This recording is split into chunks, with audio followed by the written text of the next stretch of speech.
Bom, sou prefeito de registro, né? Vamos começar aí pelo óbvio, né? Ninguém deve ser condescendente com abuso de autoridade, especialmente quando há emprego de força excessiva ou prática de corrupção.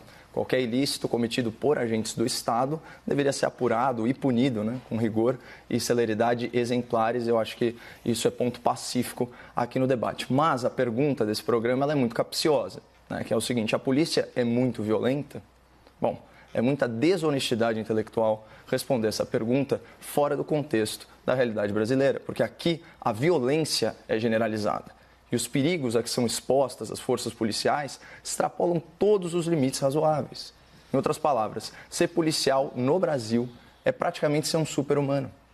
Quem você conhece que aceitaria subir um morro dominado por um poder paralelo que tiraniza e explora a população local? Quem que você conhece que se dispõe a encarar criminosos portando arma militar com pistola que chega a disparar sozinha?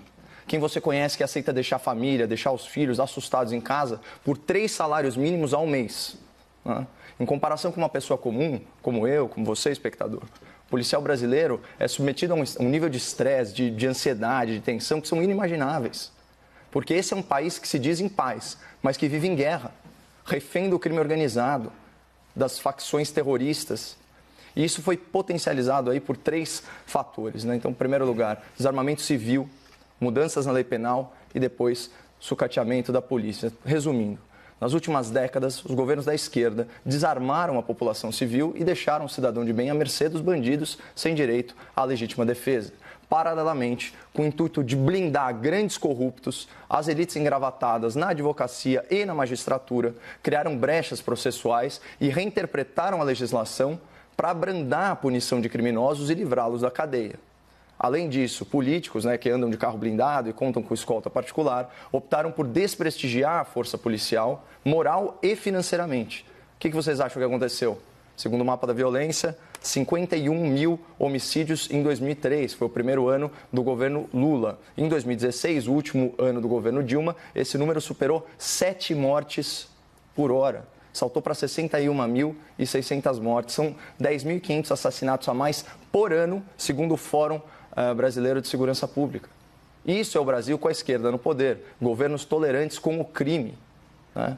E são tolerantes porque eles próprios, muitos deles, já pegaram em armas ou já assaltaram cofres privados e públicos para financiarem as suas causas ou as suas casas, né? Também sítio, triplex e por aí vai. Bom, o número de homicídios agora, em 2009, então, primeiro ano do atual governo, despencou para 41.600 mortes. Então, é isso mesmo, 20 mil assassinatos a menos que no último ano do PT no poder. Então, o que mudou tão drasticamente? Prestígio presidencial aos soldados, o respaldo à corporação militar, o recorde na apreensão de produtos do tráfico, o uso da Força Nacional intervindo em estados e, sim, o aumento da letalidade policial em confrontos com o crime organizado. Alguém tem dúvida que isso fez reduzir a criminalidade violenta? Mas solucionar esse caos na segurança pública, gestado pela esquerda brasileira, não é um desafio para uma eleição, é um desafio para uma geração. Enquanto isso, né, o cotidiano de milhares e milhares e milhares de policiais é o mesmo. Eles continuam submetidos aí a condições desumanas de trabalho, correndo riscos incalculáveis e recebendo em troca um salário bem modesto. E bem injusto, para falar a verdade. Assim como é injusta a cobertura parcial que a imprensa militante faz do trabalho da polícia.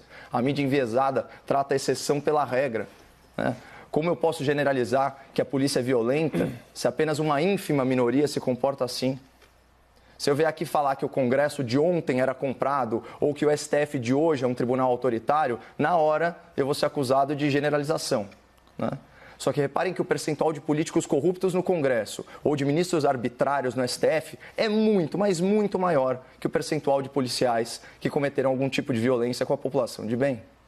Então, para fechar, vamos voltar à pergunta do debate. A polícia no Brasil é muito violenta?